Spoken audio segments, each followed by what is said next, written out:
अस्सलाम वालेकुम।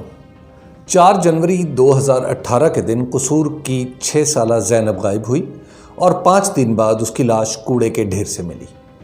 पोस्टमार्टम से पता चला कि इस बच्ची को ज़्यादती के बाद कत्ल किया गया है। जैसे ही ये कत्ल व ज़्यादती की इत्तला कसूर के अवाम तक पहुंची, लोग सड़कों पर आ गए। उनका गम व गुस्सा इसलिए था कि ज़ैनब से पहले भी 1 साल के अंदर अंदर बच्चों से ज़्यादती और कत्ल के 10 वाक़यात हो चुके थे, जिनका सुराग पुलिस नहीं लगा सकी थी।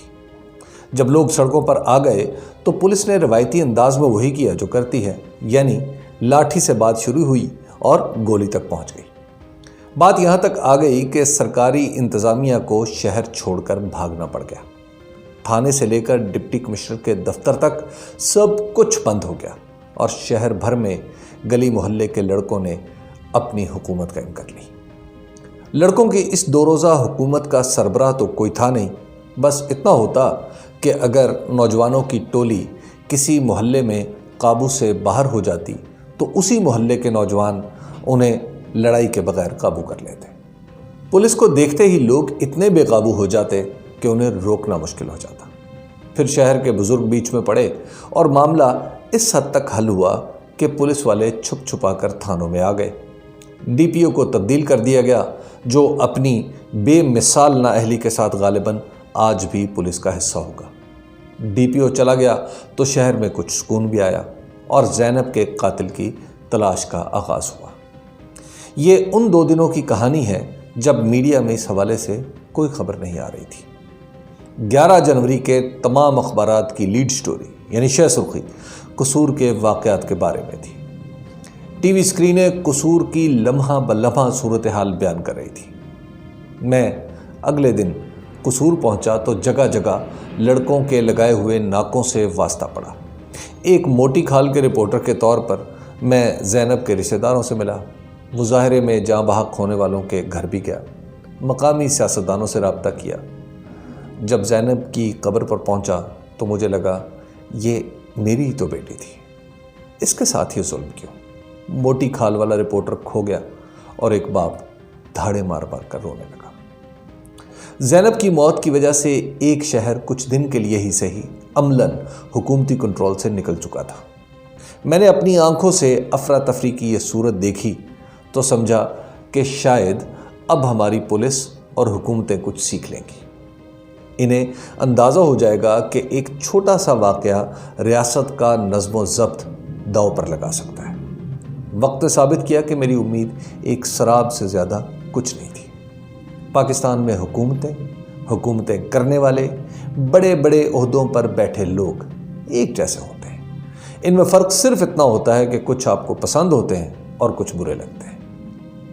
कोई हमारी ज़ैनब को मार डाले या मोटरवे पर जाती हमारी किसी औरत को उसके बच्चों के सामने रौंद डाले, इन्हें कोई परवाह नहीं, क्योंकि इनमें से अक्सर की औरतें और बच्चे उन मुल्कों में रहते हैं जहां कानून इतना कमज़ोर नहीं। यहाँ पर इन्हें सिर्फ इसी वक्त परेशानी होती है जब लोगों के हाथ उनके गिरबानों तक पहुँचने लगते हैं, फिर ये कुछ हरकत में आते हैं। चूँकि इनमें से अक्सर निकम्मे, नालायक और बददियानत हैं, इसलिए जब हरकत में भी आते हैं तो कुछ समझ नहीं पाते। अब सानिया मोटरवे को ले लीजिए।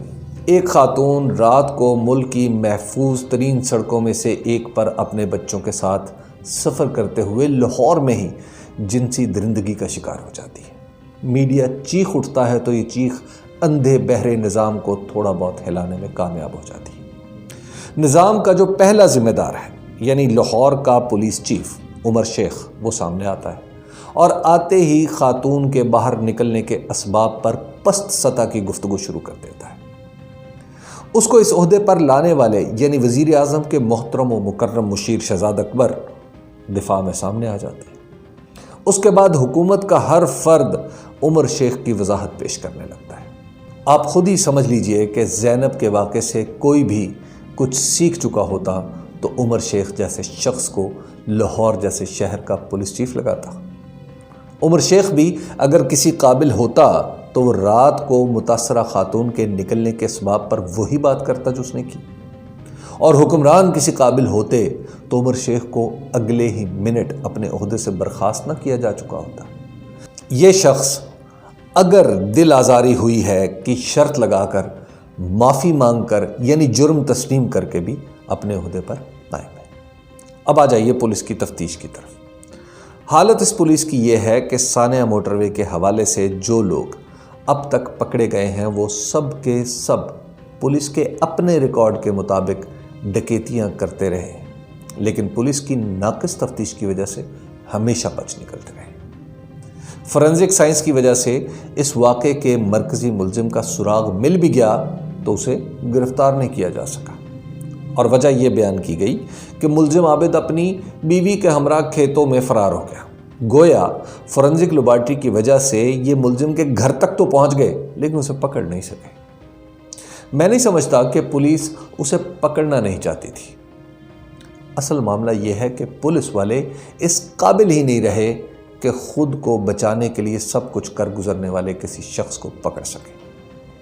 پولیس کا تربیتی نظام، بھرتی کا طریقہ کار اور پھر یکے بعد دیگرے اعلیٰ افسروں میں تبدیلیوں نے اس ادارے کو مستحکم نہیں ہونے دیا۔